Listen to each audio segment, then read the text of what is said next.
Welcome to the very latest edition of the Premier View Tipperary GAA podcast. Don't forget to give us a follow if you haven't done so already on Twitter.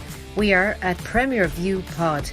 On Facebook, our page is the Premier View Podcast, and on Instagram, where we are Premier View Podcast. We have up-to-the-minute news on all things Tip GAA across all our socials, plus the odd giveaway, so don't miss out. If you're a Spotify listener, don't forget to hit follow and also hit the bell so that you never miss a podcast episode. We are now delighted to introduce our new sponsor, Orga Retro. Go retro with orgaretro.com, specialists in county retro style clothing.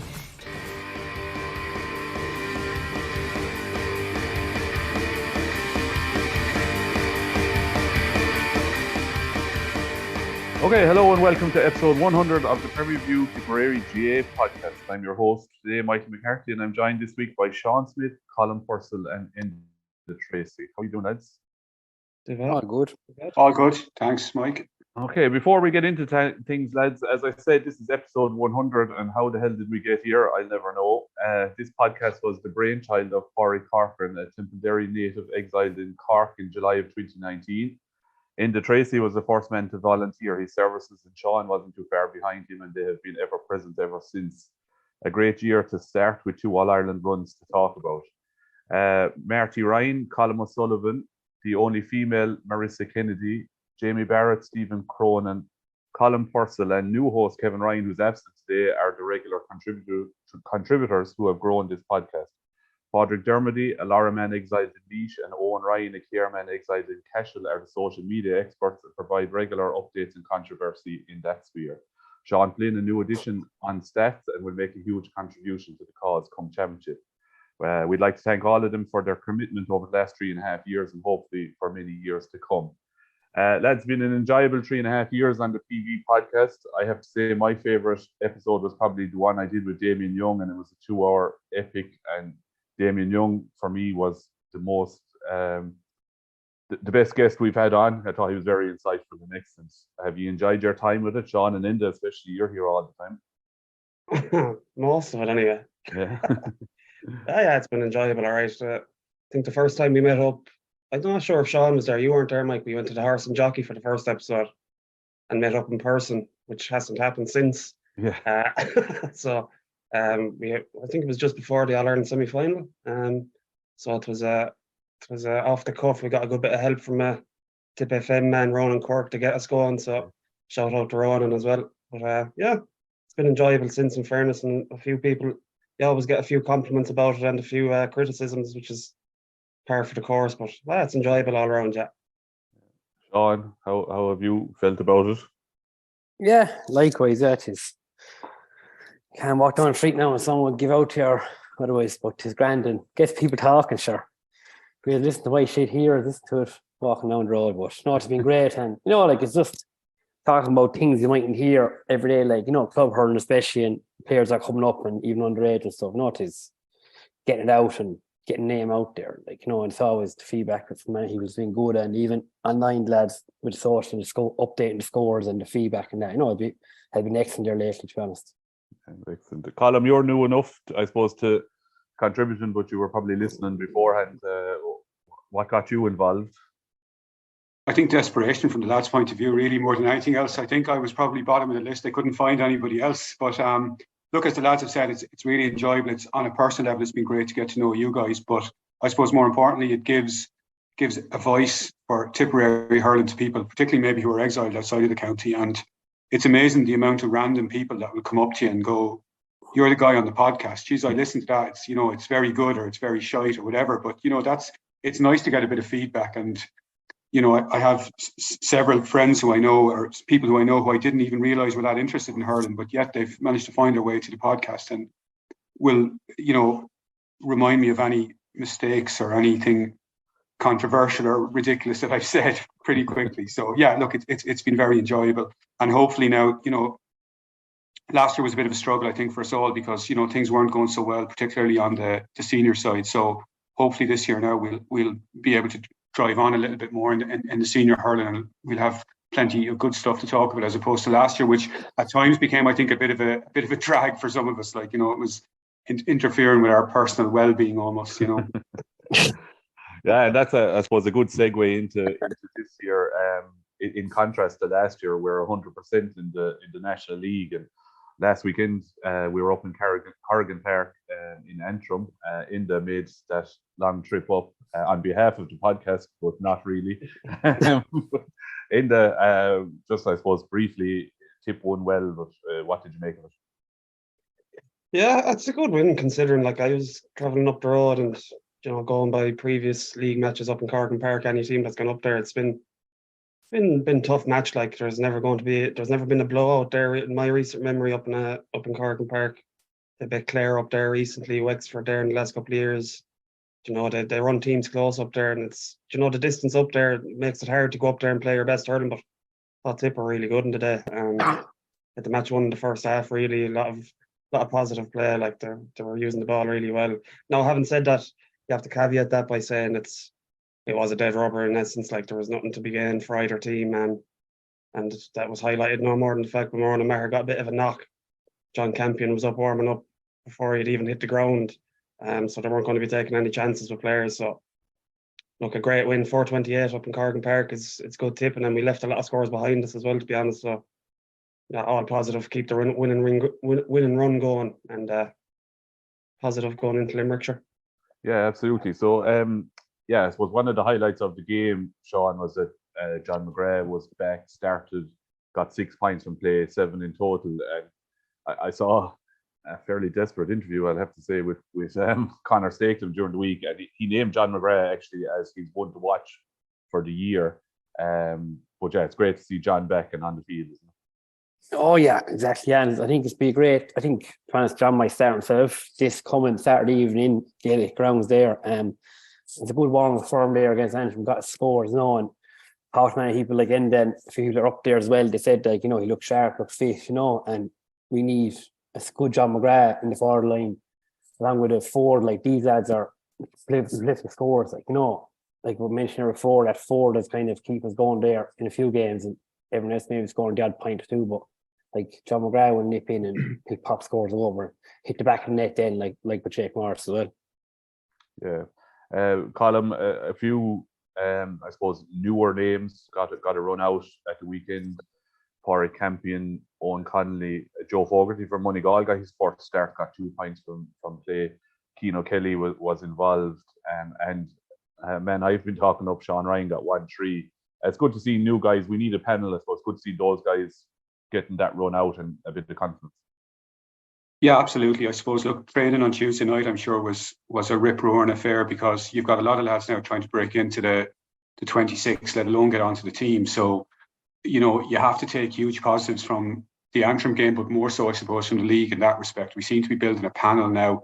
You've named 4 or 5 lads there who, I probably wouldn't be in my first 15, but they're certainly lads now that you'd have less fear about having to bring in, and I think that's really important. I think Liam Cahill and the other inter-county managers have been stressing that, this is a marathon, not a sprint. So there's going to be lots of opportunity for guys to break into the team, and they're going to be needed. So my take from Sunday was that lads were given an opportunity and they stuck up their hand and took it. And I'm sure, that would be the big positive for me. And I'm sure that Cahill and Bevins will be looking now at the Limerick game.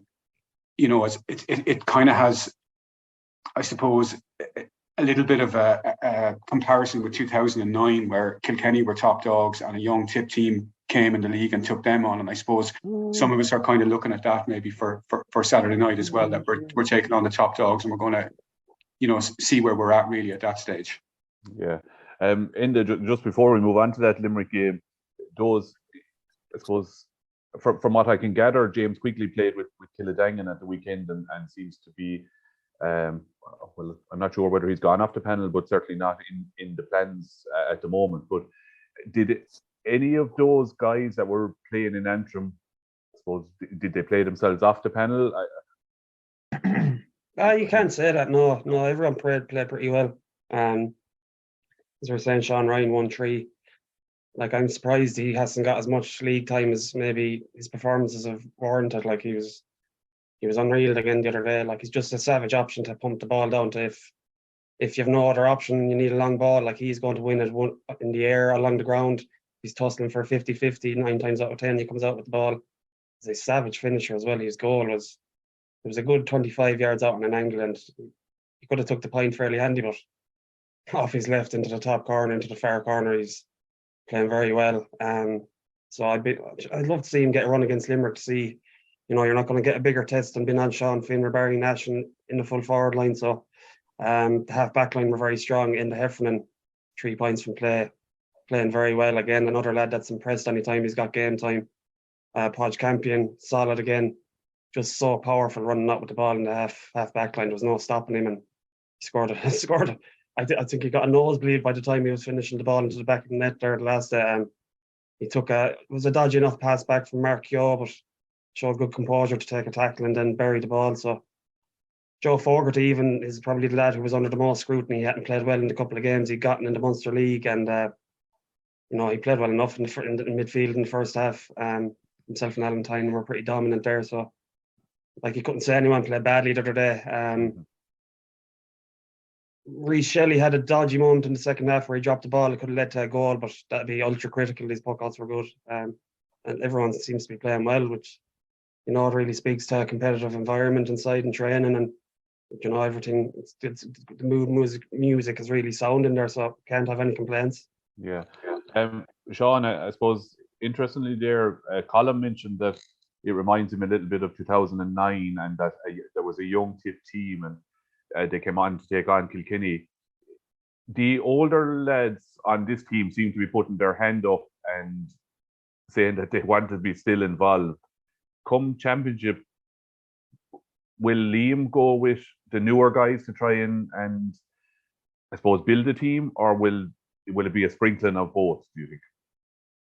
I think it'd be a mix, but the likes of maybe like Seamus Kennedy, Noah McGrath, these lads, they've come into themselves, Bonner as well. So I think they're still going to be the crux of the team there, down the middle, so to speak. Then they're mixing lads like in the Heffernan there, mentioning a great game. He's been around a while, but he's putting his hand up now for a spot. And then O'Mara in the backs, and Johnny Ryan, since Barrett got injured there as well, he's started in cornerback. So it's going to be a mix. But the great thing is I could pick my 15 that I want to start next Saturday, and the 3E will probably pick a different 15, And other years, we've often picked 13 or 14 the same players, which isn't good, to be honest, So, there's 2 forward spots, probably 2 back spots up for grabs there, for sure.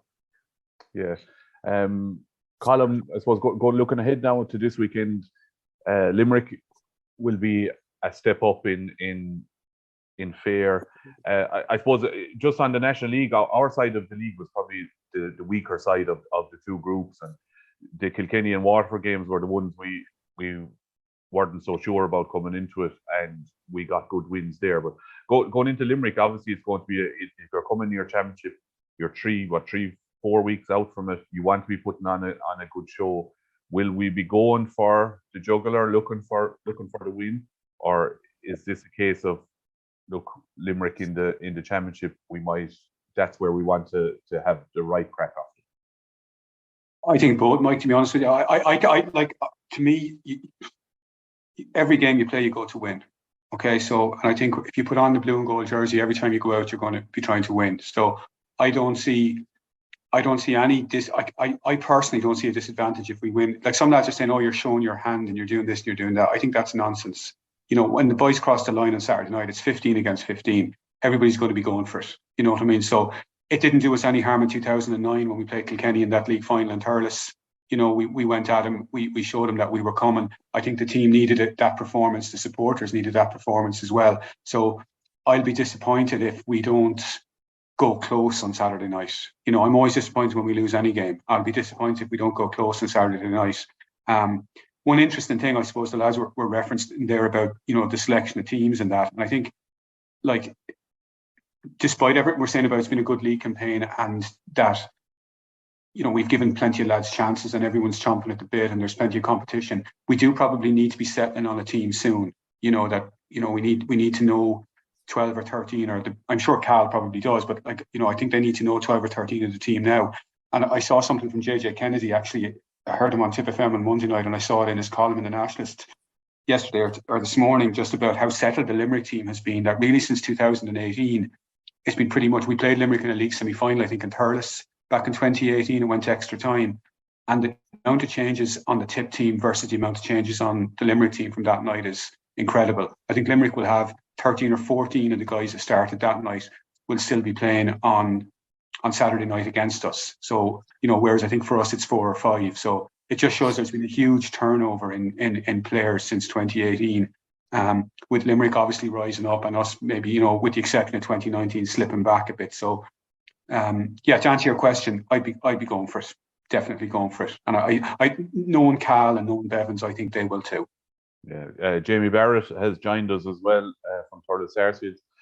Jamie, how are you looking at the weekend? Do you think Tip will go for? Well, as Colm said, they will go for it, but will the team that's put out, will it be a team to go and have a right go at Limerick with a view to taking them on in the championship?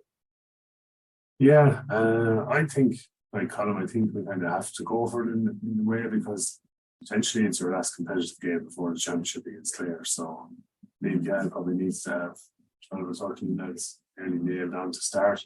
Like some Noel and Dan and those that were rested last weekend, I'd expect to start on Saturday. I would see us going relatively close to Limerick. Will we beat Limerick? I don't know if the goals flow, possibly. We have a chance. But Limerick juggernaut is starting to gain momentum now again. So we need to perform. We need to step up. Guys that have been tried in new positions have done okay. The acid test for like some Michael Breen is on Saturday night on Flanagan or Gillane. So yeah, look, I think Cal will want to win Saturday night. It won't do him any harm. Confidence wise, those new players coming in, getting confidence, beating teams like Limerick as well. So yeah, looking forward to it. I think Cal will go for it. Yeah. Just looking at Limerick in the I suppose John Kiley now has a couple of selection headaches coming up, and with Peter Casey, Gillane, Keane Lynch all back in the fold. Forward places are at a premium, and backs are at a premium too. With Kyle Hayes playing at 7, he has a selection headache at full back with Richie English playing a lot of the league there. Mike Casey is back, and Tom Morrissey is also playing at full back. So where does Kylie? It's a good headache to have, but at the same time, settled teams are kind of what you need, isn't it? Absolutely, yeah. And as I said, are bringing lads back from injury. I think Mike Casey's back, yeah, a big addition, and it just shows the strength of the panel that they have. Richie English bedded back in there, no problem, no hang-ups, playing very well. He scored a lovely point the last day. They're bringing 2 young lads on top of him. Shane O'Brien, Fergal O'Connor, their cornerback from the under 20s last year, has been decent. Donegal Dawlig. That Mike Houlihan fella, I know he's not a young lad, but he's new to the panel. Just it seems like they've got a conveyor belt at the minute on top of the lads that are still a pretty good age, considering, I know what Colin was saying, that back in 2018, the same team were very young then, but they're still only in their mid-20s like most of them. So it's easy to have a settled team when you have players of that quality at that age bracket. Unlike any other county, there seems to be no injuries been picked up in Limerick. I don't know what it is they're doing. I'd love to find out. Every other county seems to be picking up massive amounts of injuries. Ourselves, Wexford, Waterford, and we've got plenty of players on the operating table nearly at this stage. So it's probably going to be a strong enough Limerick team. I couldn't envisage maybe 1 or 2 lads that haven't been regulars over the last few years getting a start. I know we were saying in the WhatsApp group last night that Shane O'Brien can't play due to the under 20 match being refixed to Saturday. So he won't be there. But other than that, we'll probably be familiar enough with the starting 15 that's out there. Yeah, Adam English is under 20 as well, and is it Colin Coughlin? Would he be under 20 as well? I think he's overage. He's overage, yeah. But obviously English and Shane O'Brien have both stood out at times during the league, and would be huge losses to that 20 team if they weren't there. But Sean, how are you looking forward to Saturday night? Is good to see how Tip get on that stage? Yeah, I think it's kind of a perfect kind of path into the Ennis game there. Like, would we wanted our last game to be in against Antrim, and then the break going in, not settled on a team, so to speak. Like, this will be a test, kind of what you want. it'd be similar to the game, Loan Ennis going down, that kind of environment. You know, the crowd would be always rowdy anyway down there. So I think it gives Carl a kind of test. Again, it's the bringing situation, it's the full back line, it's the half back line, what lads in position. Like midfield will probably be similar enough, and then your forward probably similar, but it's perfect. I think it's perfect patch, like, and as Colin said there, you don't want to go down and lose by 10 or 11 points. No, none of us want that. Like, and if you can come away with a victory, great. If you come away with a point or two down and stuff to work on going into the end of this game, great as well. You know, so I think it's a win-win either way, apart from taking a hammer off. Yeah. Colin, as regards the team, in my mind, 4 of the backs are probably near enough nailed on now. In what positions could be another day of the week, but Ronan and Brian O'Mara, Johnny Ryan and Michael Breen seem to be 4 guys that are going to start. I'll qualify that by saying Carl Barrett is injured, but if fit, he would be the 5th one. But is there 2 spots up for grab, do you think, or is there more than that? Do you think, are they that settled in the backs? Yeah, I think it's a good question. I think, like, it's hard to avoid the feeling that Cal has brought in guys like Gerard O'Connor, Brian O'Mara, Heffernan and Alan Tynan for these games against Limerick. You know, they're the type of hurlers that I think he sees as matching up to Limerick.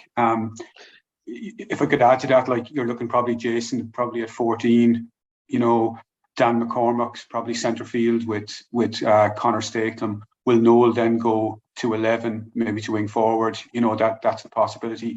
As you said, 4 of the backs seem to be nailed down.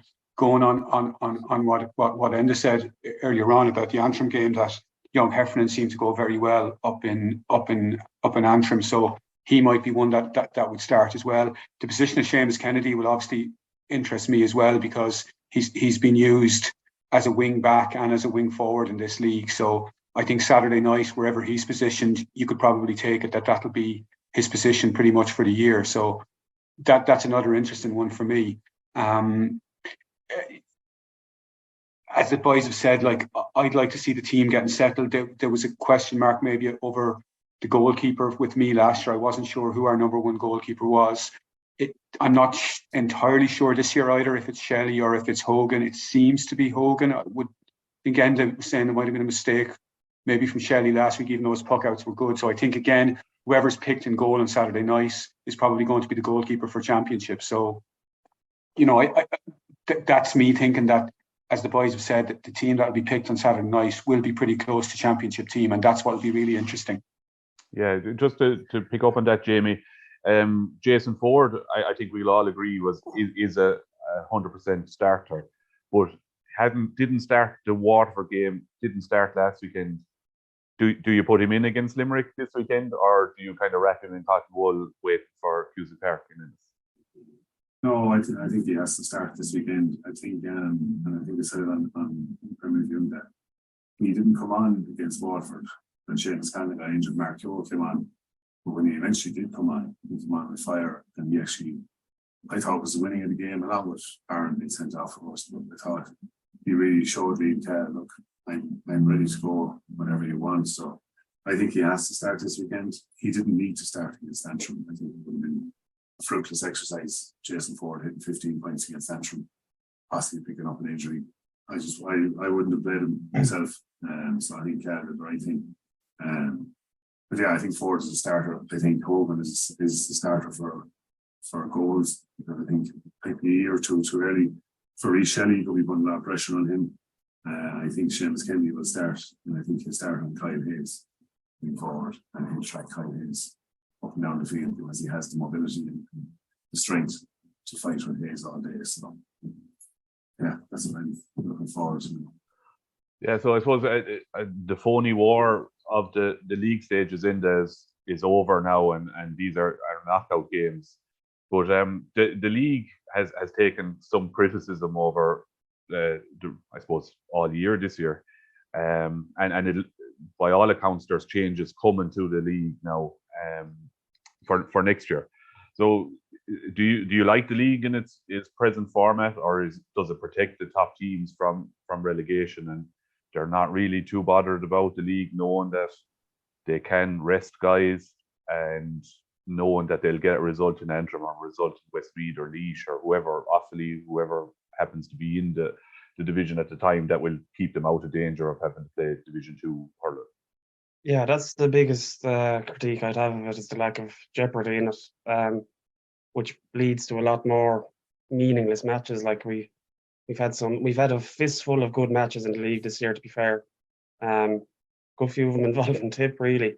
So it depends on how the teams are attacking it. Like you can see Tip and Cork put a lot more emphasis on the league, obviously, with younger panels and needing to play players. And to be honest with you, like I can't see it being any more. Has it not always been a build up to championship? Like people are expecting to go to league matches and expect it to be full tilt, championship intensity, full teams out.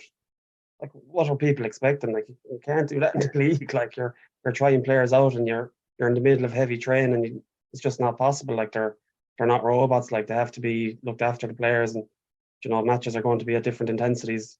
Obviously, teams would have been targeting different matches to get a bit of match intensity into their games at the start of the league. So I think we've seen patchy matches every now and again in every round where certain teams are targeting certain teams to play in and try and get a big performance. But the league is a build up to championship, and it is what it is. You can add relegation into it. It might give you a few more meaningful matches at the end of the league if a team is on the cusp of maybe getting relegated. But like, it's not going to improve that much in terms of intensity. I've heard a few suggestions of adding a caveat to championship, like getting an extra point going into the group stage or something else like that, which might add a bit of spice to it. But I can't see that happening, to be honest. But the league is the league. It's always been like this, to be honest. I don't get where people are coming from, to be honest. Yeah, I suppose to play devil's advocate on that, Sean, the Football League has grown into probably the best competition, or one of the best competitions, where all the teams are equal in you're playing in the division you deserve to be in, and all the teams seem to be equal enough in those divisions. And now, I suppose the football championship doesn't get going until the quarterfinals. So the league takes on a little bit probably more importance maybe than the Football League takes on more importance than the hurling league. But how can the hurling league get to where the Football League is at, or will it ever get to that level? It's the competitive nature of the Football League that's key there. Like the groups are, like, they're so level. Like there's 14 games, 14 teams up for grab going in the last day on Sunday. Like, so the hurling league, the problem is, like, in our division, say, there's either Antrim or Laois that was going up or down. Like, no two ways, unless a shock came here or there, but that was generally the way it was. Like, they divide up 1A and 1B into one good group and then go up or down and then give an incentive. But then will teams be, like you say, if Tip get relegated or Waterford, like, will have bothers that are in the lower division next year in the league? Is it that much of a kind of hindrance on the teams? Or else they put in a caveat and they said a point there for maybe in a championship, or even better still, you're guaranteed maybe 3 home games in Munster instead of 2 or something. And home games mean revenue maybe for you as well for county board. So there has to be some thinking of it, because it's just been slated every time we're on the Sunday league game during the Sunday night, like, and they're just saying not meaningless games. It always was meaningless, but this year they just seem to be focused on it so much more, and even reading reports like going into games, this like dead rubbers and Antrim are safe and Tipper in the final, like you can't divide them, but even the other games in the group, there's nothing to play for either. Like, yeah. The only thing I'd say though, Mike, about it, sorry for cutting across you. The only thing I'd say about it is though, and maybe it's a bit simplistic to say this, but the 3 counties who've won the most league titles are Tip, Kilkenny, and Cork. The 3 counties who've won the most All Irelands are Tip, Kilkenny, and Cork. So winning the league, like, it doesn't do any harm to your championship prospects. I think it's a bit rich of counties like Clare and Waterford to be dismissing the league at times. We don't need to win the league. It's about championship. But you don't win the league, but you actually don't win championships either. So I'm not really sure exactly what you're doing, like, So, like, and in the GAA we can be our own worst enemies at times. Like, I don't know any other sport that talks itself down as much as, and I hate using the term hurling people, but hurling people talk down the National League. I mean, look at those rubbish rugby competitions that are talked up all the time. I don't know what they're even called, but they're constantly in my face, like, about these competitions that I don't know, does anybody know what they're about? So I suppose I'm making a very long-winded point in saying we can be our own worst enemies when it comes to the league. I think winning the league historically hasn't done the bigger counties any harm in winning it. And the third thing, and I never thought I'd hear myself saying this, but I actually did hear an interesting suggestion on a podcast hosted by my friend Anthony Daly, where they suggested that the league winners might get an automatic slot into the All-Ireland quarter-final, which I thought was Enda alluded to it there earlier, and Sean, about, maybe an extra point in the round-robin stages, or else, you get 3 home games or whatever. But I think if you won the league and you were guaranteed an All-Ireland quarter-final place, that would spice things up, certainly, and would certainly maybe get certain counties and certain teams to reevaluate their thoughts on the league. Yeah, that's an interesting point, Colin and Jamie. I'll bring you in here. That the media seem to talk, the media at a national level seem to talk out of both sides of their mouth when it comes to the hurling league, as in, it's only the league, it doesn't really matter. And then when Tip go out and play a right game against Waterford, they're showing their hand. You can't win, it seems, with this league. Yeah, funny enough, it's the lads that have been paid all the big money in base top shape with the league. I think, and like Colin said, I think the league is very beneficial if you want it to be beneficial and you use it properly. It didn't do us any harm back in 2001 when we had a clean sweep of everything. When you're trying out new players and stuff like that, you're going to run the risk of losing games. I think the league has been beneficial for League Cal this year. It was very beneficial to them last year up until Water players down tools, I suppose, when the Munster Championship kicked off and they just didn't perform for Cal. But I think the likes of some national media, I suppose, commentators, as you say, talking about both sides of their mouth. Jesus, we need to have a club year as well, lads. We can't be all about inter-county, and they're the minority really. Like, the club has to see some action. Like, leagues kicked off last weekend, which is great for the club players. But the likes of, I'm not going to go naming names now. We don't need any lawsuits, but some of the commentators were just frustrated. The league is beneficial. Colin said top three in league honours, top 3 in All-Ireland honours, speaks for itself, really. Yeah, and Limerick are fourth actually on both those lists as well. Yeah, so Limerick are fourth, so top 4. Yeah, Limerick are not top table yet, but again. So look, I suppose before we move off the league, just we'll go back to the game on Saturday night. In the we'll go down the prediction route. Do you think? How do you think we'll fare out? I've been thinking about it all week, to be honest. I can't see us, like, in the last few years, especially last year, we've come unstuck in the last 10 or 15 minutes fitness wise, and we always seem to get beaten down the home stretch. I can't see that happening this year. We're a lot fitter, a lot more mobile players on the field. The game plan seems to be settled down. I'd say if we can have them in the last 10 or 15 minutes, I think we might nick a result, but we'd have to play fierce well, I think, and not let them get a head start on us. I'd be interested to see. I don't think we've seen Gearóid O'Connor and Jason Ford start a match together, and I'm just wondering what you think about the free taking situation. Because, to be honest with you, based on the form this year, I'd have Gearóid O'Connor on them. He's missed. I can count on one hand the amount of frees he's missed. Whereas Jason's been fairly patchy on him. So I'd love to see the two of them starting together and see who's on the frees, especially for the Championship Fantasy Hurling. But I can see us putting in a good performance. I can't see us, I'd say we'll be beaten by 3-4 points maybe, but I can see us maybe shaking Limerick a bit and maybe laying down a marker for Championship and saying that we're contenders, and it's not going to be simple for them when they're all into Thurles in the Championship. Sean, would you concur with that? Put in a performance would ultimately come up short. Up short, but I think we had a feeling during the week. A feeling we're going to be a couple of points up going into the last 10 minutes, end up drawing and then lose next time.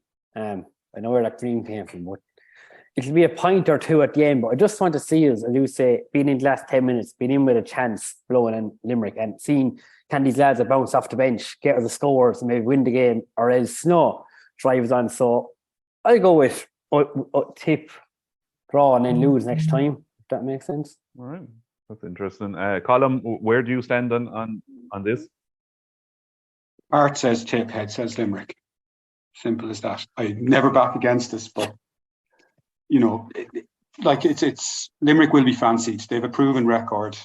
You know, they are the top dogs at the moment. They seem to be getting better, but like historically, when teams need to be taken down, whether it was the Cork team in the 1940s, the Kilkenny team 15 years ago, it's always been Tip that have been the ones that have stood up and knocked these teams off their perches, to quote Alex Ferguson famously. So it mightn't be Saturday night, but it's coming, and it will be Tip that'll do it. Jamie, how do you feel?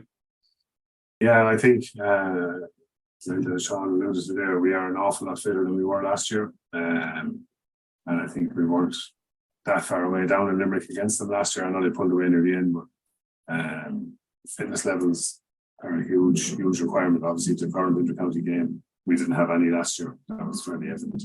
I think we'll be in the mix with 5 to 10 minutes to go. We can't really call it like Colm. Hart says Tip, Head says Limerick. Subs will be critical if we can get scores off the bench like Limerick tend to do. I think we might sneak away. Yeah, I'm going to go for Tip.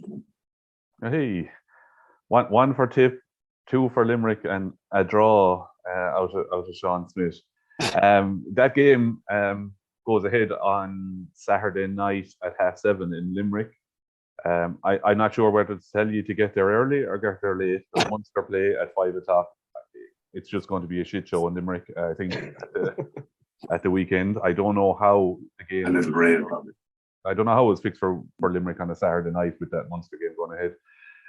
There's no joined up thinking there at all. But anyway, maybe go to Ennis to see the 20s play and come back in and park at that side of Limerick might be the easiest way to go. But that game goes ahead.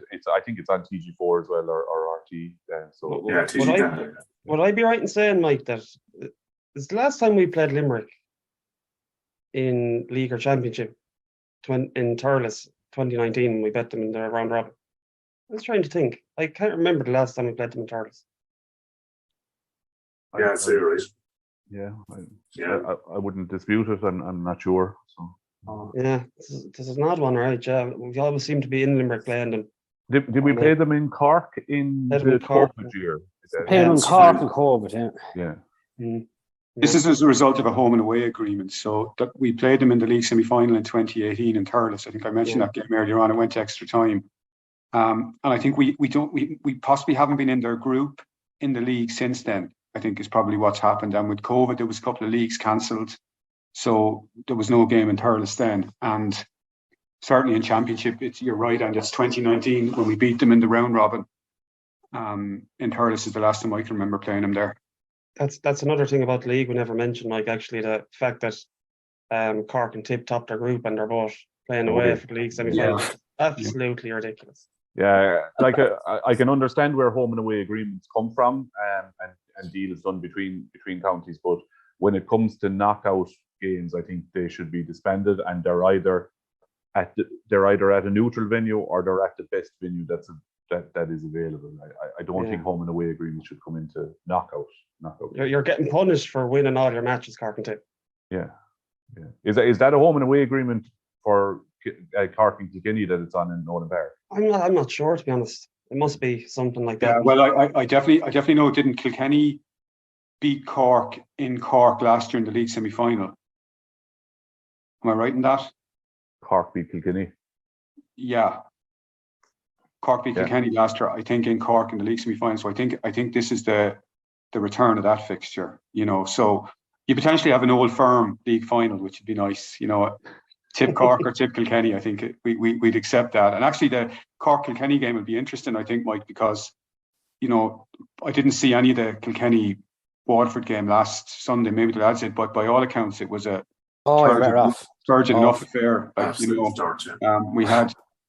we had Kilkenny or Waterford running around playing their sweepers and running over and back on the field, and you know we all saw the stats on Desi Hutchinson. I think the amount of possessions that he had and where he had them, and you know, very, very strange. Well, not strange because it's very typical Davy Fitzgerald tactics. And again, I think Kilkenny might probably, they're in transition as well with Derek Ling having taken over. And they actually remind me a bit of Tip last year, that they seem a bit unsure about what exactly style of play Kilkenny are trying to play. I was talking to a lad who was down there, he was telling me like the Kilkenny crowd were getting quite frustrated with when they weren't, letting the ball in first time, that they were, playing the short stick passes in a wet day and it wasn't working. So, it'll be interesting to see will Derek Ling persist with that style, or will when Mullen and TJ Reid and a few more of them come back, will they almost revert back to type? And Cork obviously have been good. I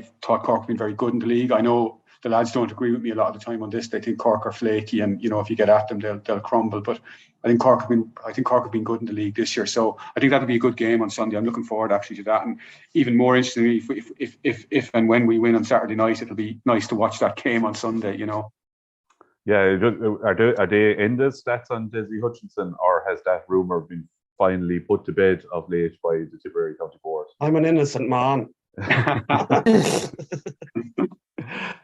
Just before we move off Waterford, Davy Fitzgerald, who is a divisive figure in GA anyway, was on the Late Late Show talking about discipline in the GA, and in the 8 days since he was on the Late Late Show has been yellow carded twice for abusing referees. Really? This is terrible stuff out of Davy, Jamie, or is this just all him playing into the charade that is Davy Fitzgerald on the sideline? And I'll have to say probably allegedly a few times here, but I'm glad you've been asked this question, not me, Jamie. No. So are the solicitors. Yeah, look, he's probably saying all the right things on the television and saying all the wrong things on the sideline.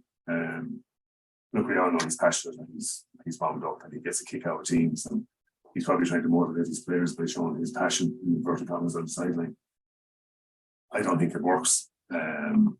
Less is more. I think if managers are panicking on the sideline, players tend to react negatively as well. I've learned that as a player and a manager myself. Calm where you are and calm where the players are. If you're shouting and rolling the ball, and look at the 4 red cards they've had in the league so far. So it's having a negative effect that way, I think. But yeah, look, I think that was harsh, to be honest. So.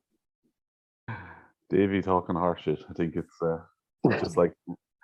just every year, the wheel just keeps turning, doesn't it? Sean, just before we move off the National League, as Colin brought up there, Cork and being flaky, and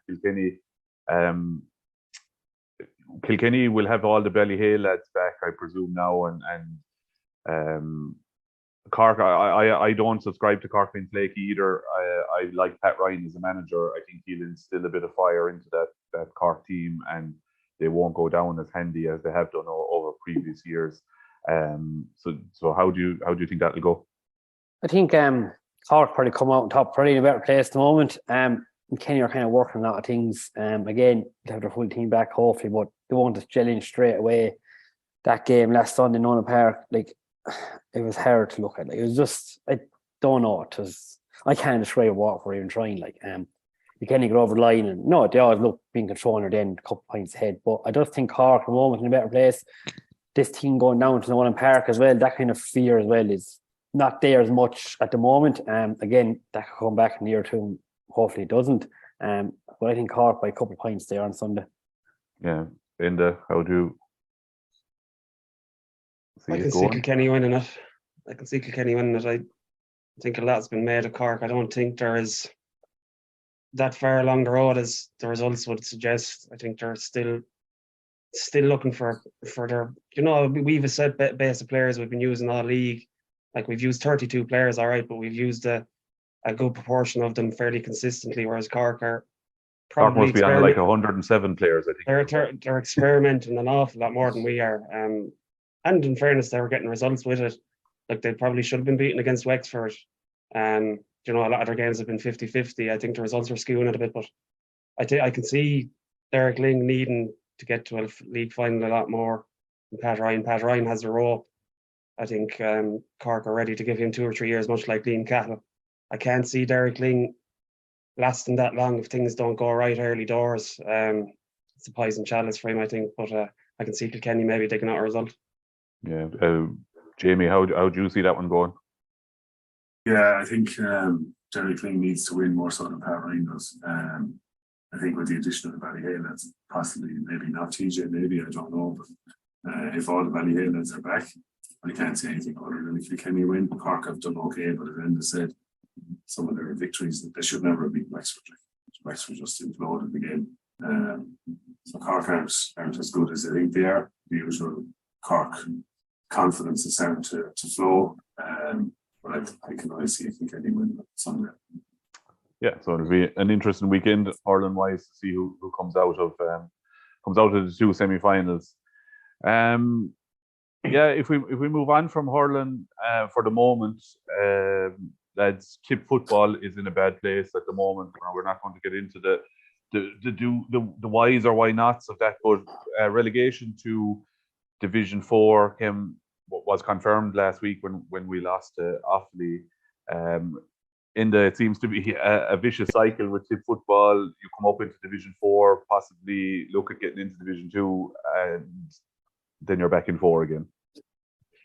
Yeah, it's frustrating for tip football people. Like, sure, Colin will have a better idea the mood down in South Tip, but it's just way too many bodies gone from the team over the last few years, and we're just not bringing in the quality to replace it. It's pretty simple, and I'm hearing murmurs that maybe the management team have run their course, maybe with a lot of the players. Maybe it's gone a bit stale inside. Maybe a new voice is needed, and probably, to be honest, when you're rebuilding, maybe you're better off being down in Division 4. I don't know, but we just weren't good enough this year. Even again against Offaly the other day, like, competitive for a lot of the match, and maybe could have won it, but just coming up short. And it's not like we're playing Division 2 here against the Meads, Kildares, Derry. Like this, we're playing counties that are middle of the road, and we're coming up short every time. So can't have too many complaints. We've been going down to Division 4 with a game left to play, which is a bad sign. And we have our former under-20 and senior selector Paddy Christie joining us going down to Division 4 with Longford as well. So doesn't say much for the crowd that are coming through either, does it? Yeah, Colm, what's the mood like down south? Where, with regards to football, have you heard anything? I'm sure there'll be a wry smile on a lot of people's faces that Paddy Christie is going down to Division 4, because he jumped ship fairly lively there at the start of the year. But a disappointing league campaign from Tip in the football. Yeah, well, look, Mike, first, I mean, it's disappointing. I think if you're asking about the mood, probably a little bit of indifference at the moment. I think, the wheels have come off the bandwagon in a big way now. I was talking to people about it recently, and they could hardly tell you who they were playing on Sunday. Do you know what I mean? Any sort of bounce that we got out of the 2020 Munster final as regards to piquing people's interest seems to have gone. I think a problem as well, which maybe isn't talked about, is our club championship has become very uncompetitive in football, which is actually the direct opposite, I suppose, of our senior hurling championship, which you could, there's 5, 6, 7 teams every year who have a realistic chance of winning it, and it's a very good and a very close competition. Whereas senior football championship, commercials, much and all as it kind of pains me to say it, are very good and very strong. But underneath that, there's 1 or 2 teams, and then the rest of them are poor, my own club included. They're struggling. And I think that's leading to maybe the standard of players that are coming through, not possibly being off a standard that we need for them to come through. Like Enda said, I've heard a few murmurings about the management. It's disappointing to hear. I mean, I don't think Davy Power owes anybody in Tipperary anything. He's presided over the greatest days the county has had in football, and you'd be disappointed for Davy and for any of the management team, for Declan and the lads involved, if that's the situation. They've been unlucky with injuries. Lads have gone travelling. Guys have fallen off the panel. You could ask, is that because of the management that they've done that, or is that just a natural thing that happens? I don't know. I wouldn't offer an opinion on that. Commitment as well, as we know. I mean, like, it's a savage commitment, and you look at the Munster Championship. I mean, Kerry are going to win the Munster football this year. There's no other way of saying it, so, like, it's not as if you're training with the possibility of winning a Munster Championship. You're not. you're training to have a good league campaign. We didn't get off to a good start, and the wheels came off, and so it's a very, very difficult situation to be in. Like, you see, Donegal have changed their manager mid-season. Limerick have changed their manager mid-season. I wouldn't kind of be in favour of that at the moment. I think the management team deserve to see out the year, whatever else happens, and I hope that they do. But yeah, look, it's disappointing, and maybe the only thing is, if you're developing a new team, to be in Division 4 mightn't be the worst place to be. You know, you can build up confidence again and get the show back on the road. But as I said, and actually, if you look at Premier View as well, lads, like, very little comment on the football. I was just following it there in the last few days. Like, people just not engaged in it at all. You know, which probably is the biggest sign of where we're at. Yeah. What about the new powerhouses in Tip football over in Thurles? What do you make of Tip They're football? coming. You just have to wait 2 years. It's when you see, like, there the weekend, I was looking at, like, GA league tables on Twitter had the overall league tables up at all. Like, we're like down the bottom at Longford and Limerick. Like, we're way off even a score difference and points scored and points conceded. Like, it's just bad viewing overall. But as Colin said there, it seems no one's kind of talking about it, even on Premier View, as you said. Often I'm looking at football trying to see just what's happening. There's not much being said, and even online it's kind of quiet. It's kind of, we'll fall back again, we get a revival and go again. But, like, are we just yo-yoing the whole time up and down? Like, where do they want to be? Like, where do the Tip people see themselves? Are we a Division 2 team, 3 team, or 4 team? What are we like? I don't know what we are, to be honest. Yeah, I suppose from 16 to 20, we were probably a Division 2 team, or in around that stratosphere. But, like, since then, we've fallen off a cliff, Jamie, and I think we're probably deserving. Our performances over the last 24 months shows that we are deserving of our Division 4 status. Yeah, I think we're where we deserve to be, I suppose, given performances. It's a pity, like, as I said, 2016, 2020 were fantastic for all involved and all supporting Tip football. Just, I know we were kind of laughing there about Thurles, but, like, Thurles Sarsfields, Thurles Oak, and, you know, they shouldn't be getting to county finals in football. The football was stronger in the county. It just shouldn't be happening. It's not a football stronghold. We should be involved in the Business Centre Football Championships, but we have been the last number of years, underage, and obviously last year junior A, which is great, obviously, for those involved. But it's a surprise to those not involved. You know what I mean? That Thurles were able to hurl all year and then decide to play football for 2 months and want to win the county final. That speaks volumes to me. Now, looking, county board maybe have a part to play. I don't see a whole pile of promotion in football as much as they do hurling. You know, hurling is a lot more attractive, I suppose, in the county we are, but they could push football a bit more. I always enjoyed playing football with the club, and, you know, I don't see any reason players shouldn't play football. I could be shot in the Saracens for saying that, but like, football, some clubs can do it, be dual clubs and be relatively successful. A lot more, obviously, the obvious one, but football, I think football needs to be pushed a bit more. We shouldn't be as low down as we are with the population we have, and the talent that's there is just not being utilised or just not interested for whatever reason. But look, we are where we are. We deserve to be probably in Division 4, but look, the only way is up. So I'd say wait for those Thurles stats to come through, and we'll be back up in Division 2 in no time. Yeah, and hopefully they get a good run out off the lads in the championship whenever that starts, and probably in the second tier competition. That a run in that is probably needed to give Tip football a boost going into 2024. We'll move back to hurling now, lads. You got drowned in Shannon on Tuesday night. You went to see the Tip Miners. Not the result, I suppose. Well, maybe we were expecting, or was it? Was it not a surprise?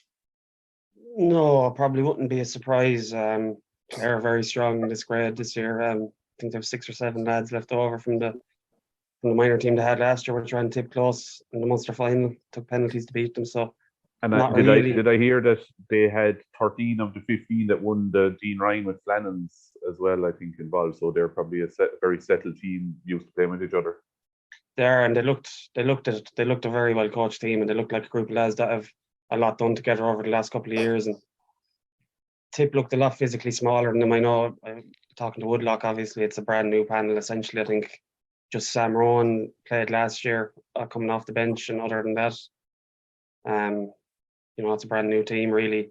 And it really shows like Clare seem to be a team to have a lot more time together under their belt, and the management have them ticking well. And it was just such dirty weather as well. Like, you don't really want to be passing judgment on young lads trying to hurl in those kind of conditions, especially the type of hurling Tip we're trying to employ is a short passing game. They didn't really go away from it for the whole match, even when we were down 10 or 11 points and we had to win in the second half. They stayed at it.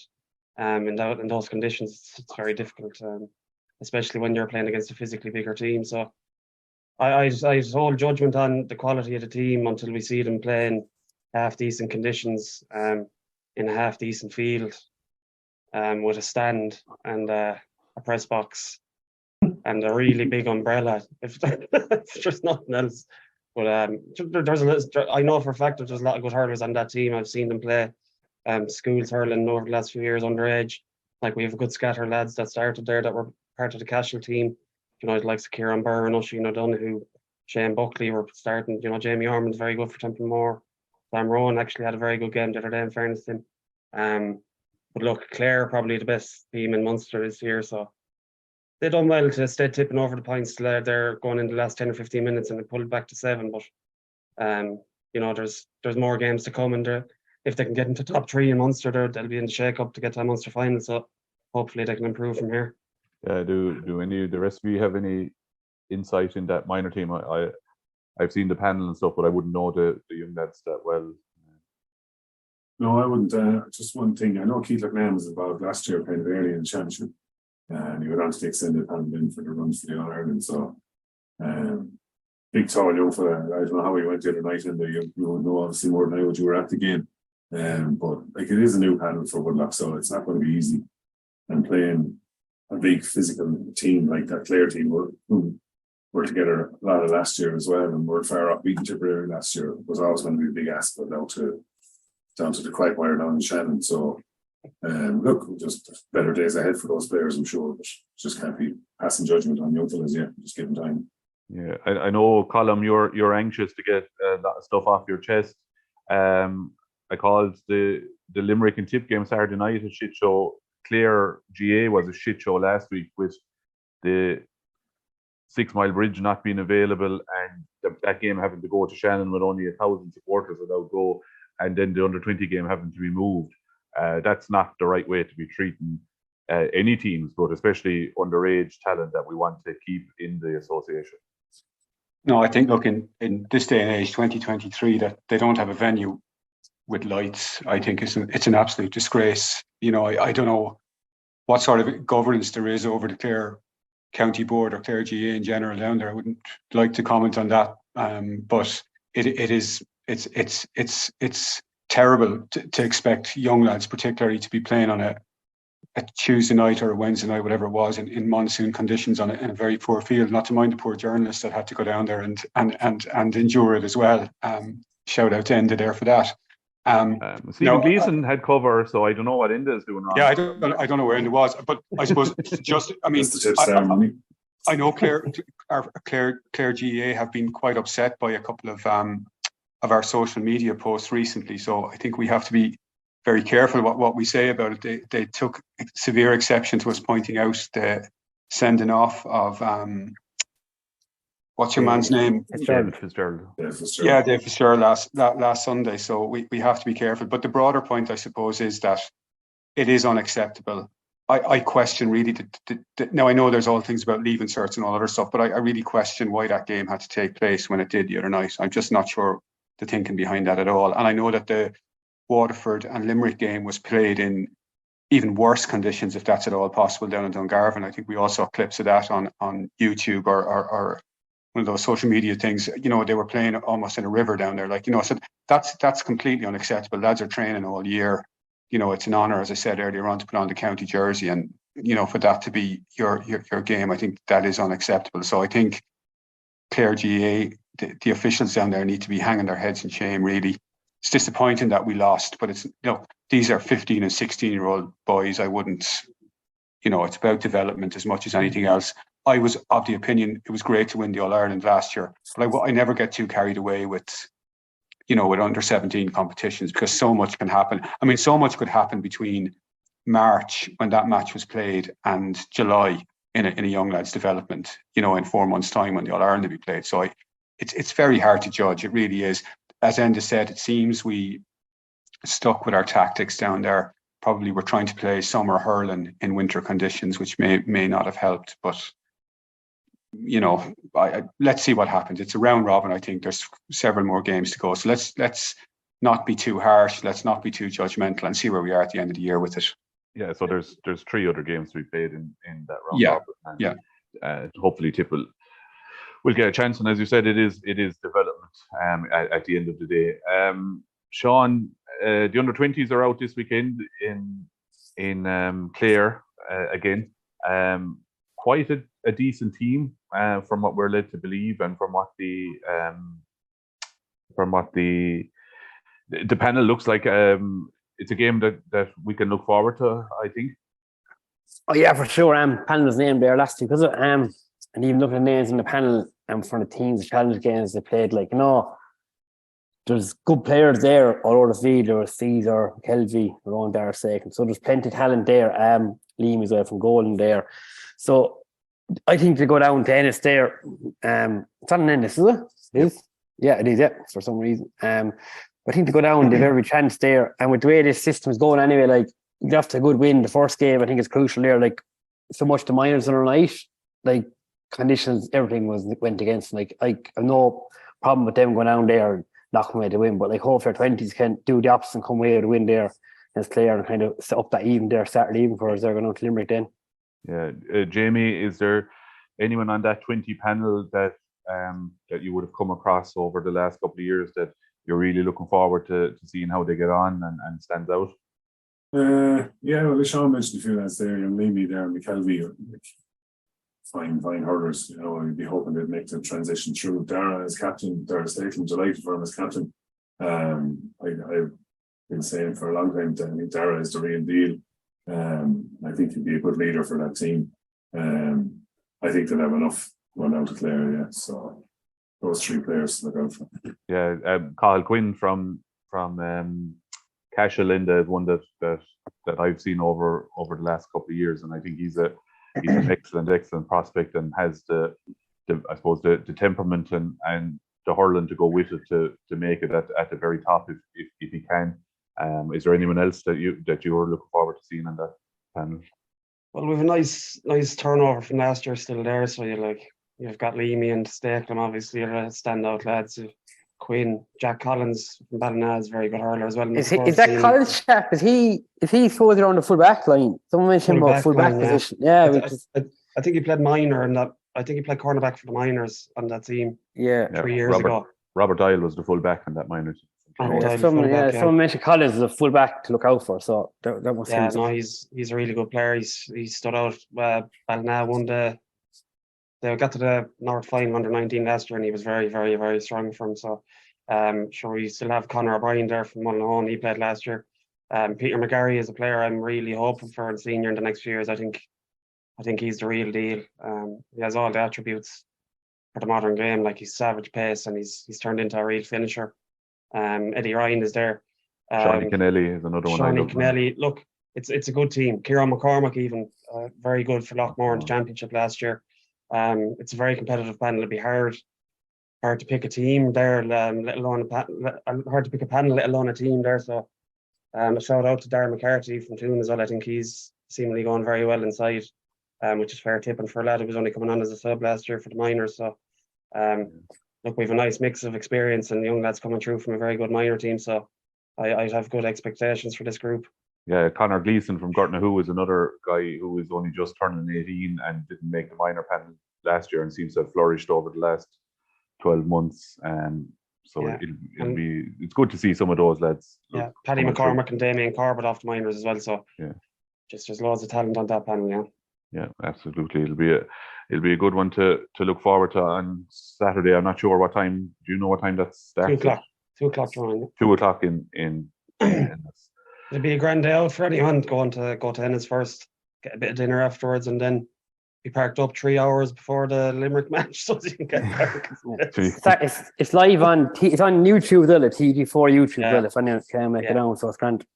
Yeah, when maybe go to the rugby, and when you get sick of that, stroll down to the Gaelic grounds. You'll have your parking spot at least, anyway. So it's, Then you'll be home Sunday morning. It's Sunday. go home by Galway. It might be quicker to get there. So lads, briefly before we finish up the county leagues, we're back in action last weekend. Not to be too critical, but I think it's a terrible weekend to start the county leagues, and even starting them a week earlier and just giving lads Paddy's weekend off would be a good thing. But it's good to have Club Hurling back, isn't it? Colin or Jamie, sorry, back in the county, and it's good. You just get a start and get back on the field. Yeah, look, it's great. Last weekend probably wasn't a great weekend to start back, but look, you have to start at some stage. A lot of teams were probably out Friday on Paddy's Day, which is probably the best day forward. Get it out of the way on Friday, let them enjoy their weekend or whatever they want to do. But look, it's great to have it back. Our own junior A's are out this weekend and junior B's are out next weekend. So 3 adult team back in action in the States for a couple of weeks is great. Sean, your beloved Sayers had a good win over county champions Killaran. Did you get to see any of it, or no? I didn't. It's got a report there though on it. Good work on the end. Timar actually came on and scored 1-2, I think. So for the CBS Heart captain there. So no, these young lads are blending in. I think Cotton Maloney and Shawnee Butler got the other goals as well. So it's a good workout. Like in this time of year, like it's probably a lot of these players first time kind of on grass, so to speak, kind of for that kind of period. With a lot of lads in gym work and maybe astro work. So it's great to have leagues and having fixed there for the coming weeks. It's just probably the time in Leicester again probably didn't suit. Our game was okay with Paddy mornings, but other games were kind of spread over the weekend. They may not have been as competitive as maybe teams wanted, but sure, that's the kind of way it happened. Toom dodged the Patrick's Day weekend, and you were obviously all over in Cheltenham. You're on this weekend against Drum. It was actually the Drum lads who were in Cheltenham. They requested the match be delayed a weekend. Love the horses over in Drum. I've got their voices over there. But we played Holy Crossing Challenge match instead on Friday morning, so we didn't lose a beat there. So first round now this weekend. Yeah. As I said, it's good to have club games back, and we get to go out and see those games on Sundays. Football League is on this weekend, and second round of the Hurling the following weekend. Anything else, lads, to add before we finish up?